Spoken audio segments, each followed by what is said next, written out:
신앙 고백 우리 다 같이 하겠습니다. 나는 전능하신 아버지 하나님 천지의 창조주를 믿습니다. 나는 그의 유일하신 아들 우리 주 예수 그리스도를 믿습니다.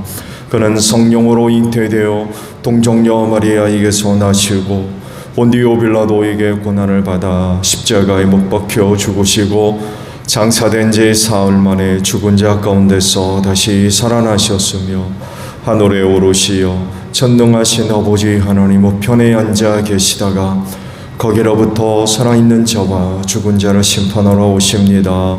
나는 성령을 믿으며 거룩한 공교회와 성도의 교제와 죄를 용서받는 것과 몸의 부활과 영생을 믿습니다. 아멘. 찬송가 80장 우리 부르십니다.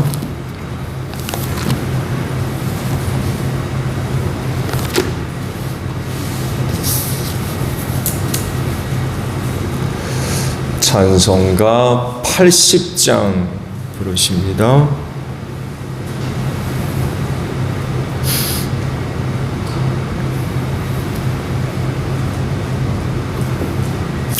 천지에 있는 이름 중 귀하고 높은 이름 주 나시기 전 지으신 구주의 이름 예수 주 앞에 내가 엎드려 그 이름 찬송함은 내 귀에 들린 말씀 중 귀하신 이름 예수 주 십자가에 달릴 때 명패에 쓰인 대로 저 유대인의 왕이요 거두리 왕이시라 주 앞에 내가 엎드려 그 이름 찬송함은 내 귀에 들린 말씀 중 귀하신 이름 예수 지금도 살아 계셔서 언제나 하시는 일 나 같은 죄인 부르사 참 소망 주시도다 주 앞에 내가 엎드려 그 이름 찬송함은 내 귀에 들린 말씀 중 귀하신 이름 예수 주 예수께서 영원히 어제나 오늘이나 그 이름으로 우리에게 참 복을 내리신다 주 앞에 내가 엎드려 그 이름 찬송함은 내 귀에 들린 말씀 중 귀하신 이름 예수 아멘. 말씀을 봅니다. 누가복음 22장 54절로 62절까지 보겠습니다. 누가복음 22장 54절로 62절에요. 그들은 예수를 붙잡아서 끌고 대제사장의 집으로 데리고 갔다. 그런데 베드로는 멀찍이 떨어져서 뒤따라갔다. 사람들이 뜰 한가운데 불을 피워 놓고 둘러 앉아 있는데 베드로도 그들 가운데 끼어 앉아 있었다. 그때 한 하녀가 베드로가 불빛을 안고 앉아 있는 것을 보고 그를 빤히 노려보고 말하였다. 이 사람도 그와 함께 있었어요. 그러나 베드로는 그것을 부인하여 이렇게 말하였다. 여보시오, 나는 그를 모르오. 조금 뒤에 다른 사람이 베드로를 보고서 말하였다. 당신도 그들과 한패요. 그러나 베드로는 이 사람아, 나는 아니란 말이요 하고 말하였다. 그리고 1시간쯤 지났을 때에 또 다른 사람이 강경하게 주장하였다. 틀림없이 이 사람도 그와 함께 있어서 이 사람은 갈릴리 사람이니까요. 그러나 베드로는 이렇게 말하였다. 여보시오, 나는 당신이 무슨 소리를 하는지 모르겠소. 베드로가 아직 말을 채 끝내기도 전에 곧 닭이 울었다. 주님께서 돌아서서 베드로를 똑바로 보셨다. 베드로는 주님께서 자기에게 오늘 닭이 울기 전에 내가 3번 나를 모른다고 할 것이다 하신 그 말씀이 생각났다. 그리하여 그는 바깥으로 나가서 비통하게 울었다. 아멘. 자, 오늘 아침에는요 61절 상반절에 있는 말씀이에요. 주님께서 돌아서서 베드로를 똑바로 보셨다라는 말씀입니다. 오늘 보신 말씀들은 그 유명한 베드로의 그 부인 사건이죠. 예수님은 이미 이런 일이 있을 것을 베드로에게 말씀을 해 주셨어요. 그랬을 때 그는 그런 일은 절대로 없을 것이라고 맹세를 했었죠. 그러면서 감옥에도 또 죽는 자리에도 주님과 함께 갈 각오가 되어 있다고 그런 그 고백이나 맹세까지 했었죠. 그런데요, 그가 그렇게 장담을 하고 맹세를 하고 많은 사람들 앞에 선언을 해도 그런 일이 일어날 것을 예수님은 다 알고 계셨죠. 그랬을 때 그렇게 이야기하는 베드로의 그 이야기를 듣고 예수님의 마음은 어떠셨을까? 이런 것도 생각해 볼 수 있을 것 같아요. 틀림없이 저 닭 울기 전에 나를 모른다고 부인할 텐데 이런 사실을 아시고서 베드로의 그와 같은 맹세를 들으셨을 때 예수님의 마음은 어떠셨을까? 실제로 그런 일이 벌어졌죠. 그런데요, 베드로는요, 그 일이 일어나고 있는 중에 예수님이 자기에게 그런 일이 일어날 것이라고 말씀하신 것이 지금 이루어지고 있다는 것을 전혀 깨닫지를 못했어요.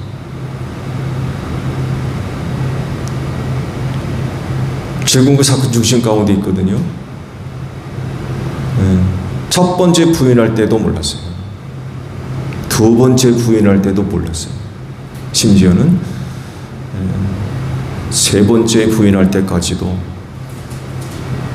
예수께서 자기에게 그때 하신 말씀이 지금 이루어지고 있구나라는 것을 전혀 깨닫지 못했어요. 닭이 울고서도 몰랐어요. 뭔지 알아요? 예수님이 돌아서셔서 베드로를 똑바로 바라보실 때야, 그때야 알아차렸어요. 너무 둔감한 겁니까? 어떻게 된 겁니까? 그렇지?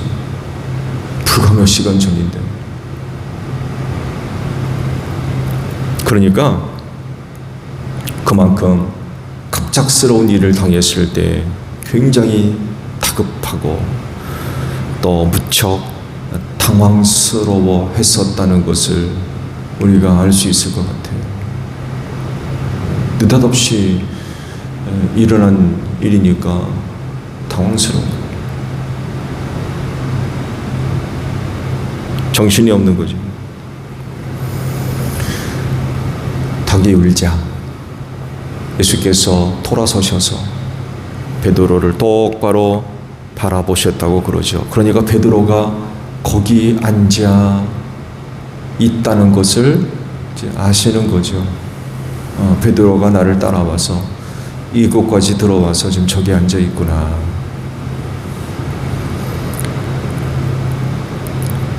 베드로는요, 자신을 숨기고 섞여 있거든요, 무리 속에. 나 베드로요, 나 예수의 제자요 하면서 떠벌리면서 거기 와 있지는 않아요. 자기의 정체를 숨기고 무리들 가운데 지금 섞여 있어요. 그러면서 지금 예수님에게 일어나는 그 일들을 지금 다 지켜보고 있는 거예요. 예수께서 지금 무슨 일을 당하는지 전부 지금 지켜보고 있는 거죠. 그런 그를 이제 예수께서 보신 거죠. 보면 닭이 울자 예수님은 아예 의도적으로 몸을 돌이키셔서 고개만 돌린 게 아니어서 아예 몸을 돌이키셨습니다. 몸을 돌려가지고 베드로를 보셨습니다. 그 고개만 돌려가지고 보신 게 아니라 아예 베드로를 보려고 몸을 돌려서 베드로를 똑바로 바라보셨다는 거죠. 여기에 이제 눈이 마주친 거예요. 그때야 이제 비로소 정신 차린 거죠. 참 그렇지. 깜짝 놀랐을 거예요. 자기도 그렇게 드리라고는 상상도 못했을 거예요.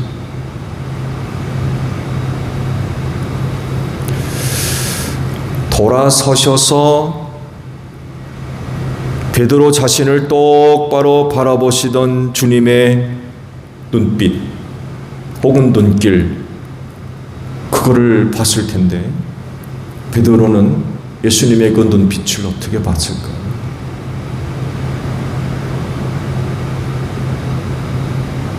아예 의도적으로 베드로를 보시려고 몸을 돌리셨거든요. 그리고는 똑바로 보셨어요. 눈이 마주친 거죠. 그랬을 때 베드로는 그 예수님의 눈길 혹은 눈빛 속에서 뭘 봤을까? 예수님의 눈빛은 어땠을까? 베드로가 바라봤던 예수님의 눈빛, 뭐가 담겨 있었을까?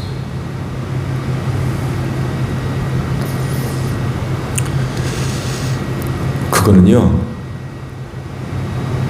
베드로가 평상시 어떻게 생활을 하고 예수님에 대해서 어떤 감정, 어떤 생각, 어떤 판단을 하고 있느냐에서 눈빛을 다르게 해석할 수 있습니다.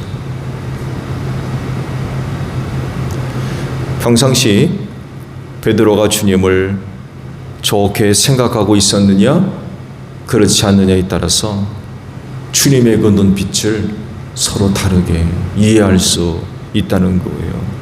3년 동안 예수님과 함께 생활하면서 베드로가 안 예수,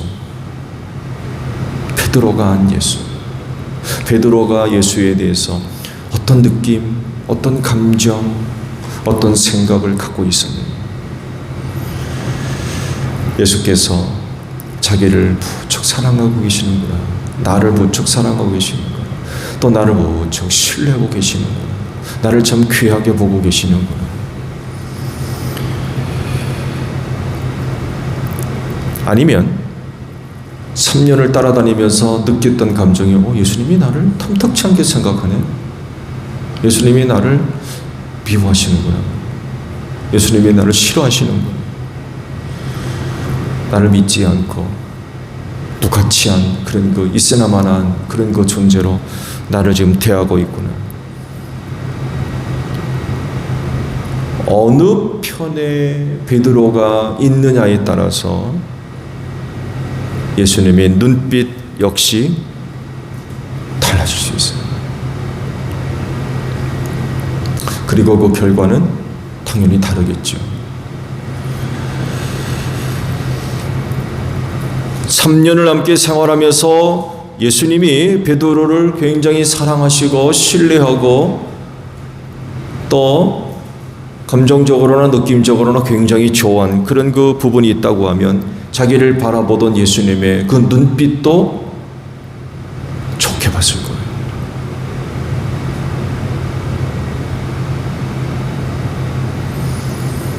그러면 예수님은 그 베드로를 똑바로 바라보셨다고 하시는데 어떻게 보셨을까요? 모른다고 3번씩이나 자기를 부인하고 있는 그 베드로를 경멸하거나 미워하거나 내가 별 수 있냐 하는 식으로 무시하거나 조롱하거나 비웃거나 그랬을까요? 너도 할 수 없는 인간이다. 아니었을 겁니다. 돌아서서 똑바로 바라보시던 그 눈빛은요, 아마 어느 때보다도 따뜻한 주님의 눈빛이었을 겁니다.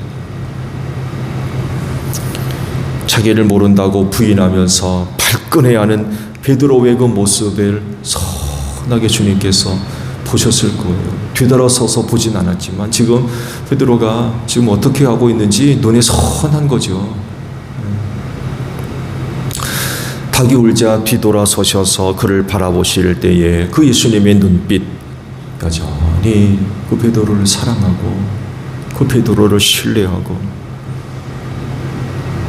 그런 눈빛이었을 겁니다. 차갑고 무서운 냉랭한 그런 그 눈빛이 아니라 자상한 그런 그 눈빛이었을 겁니다. 그런 것이 가능한 이유는요, 예수님은 죄인을 용서하시고 구원하시는 분이기 때문에 그렇습니다. 연약하고 부족한 자들을 치료하시고 그들을 새롭게 하시고 회복시키시고 하시는 분입니다. 그런 것들을 결코 싫어하고 미워하고 경계하는 분이 아니라 새롭게 하시는, 구원하시는, 치료하시는 그런 분이기 때문에 모른다고 부인하는 베드로이지만 여전히 그를 사랑하시고 신뢰하는 그런 따뜻한 눈빛으로 바라보셨다는 거죠.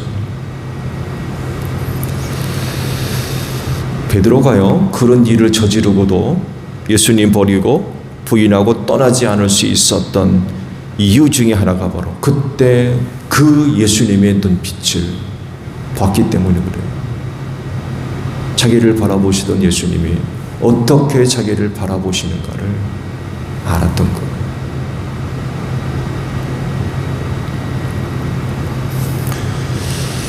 그때 그 눈빛으로 베드로를 바라보셨듯이 지금도 그 눈빛으로 여러분들을 바라보시는 줄로 믿습니다. 왜냐하면 예수님은 변함없이 있는 그대로의 여러분의 모습을 사랑하시고 기뻐하시고 좋아하시며 또한 신뢰하시기 때문에 그래요. 언제나 사랑 가득한 눈빛으로 따뜻하게 우리를 늘 바라보시는 거죠. 그렇지만 예수님을 그런 분으로 알지 못하면 여러분을 바라보시는 그 주님의 눈빛이 아마 세상에서 제일 무서울 거래요.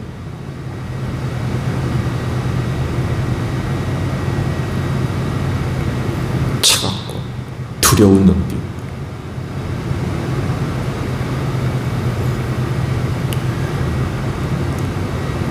여러분은 예수님을 어떻게 알고 계십니까? 여러분이 아는 예수는 누구예요?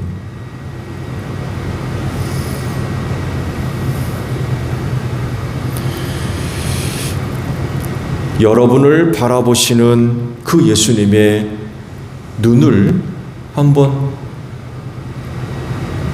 여러분의 눈과 맞춰보지 않으실래요? 돌아서서 베드로를 바라보셨던 예수님, 오늘도 그 눈으로 여러분들을 바라보실 텐데 그런 그 눈길과 여러분의 눈길이 한번 마주쳐 보십시오. 어떻게 보이십니까? 예수님이 나를 어떻게 지금 보고 계신다고 생각하세요?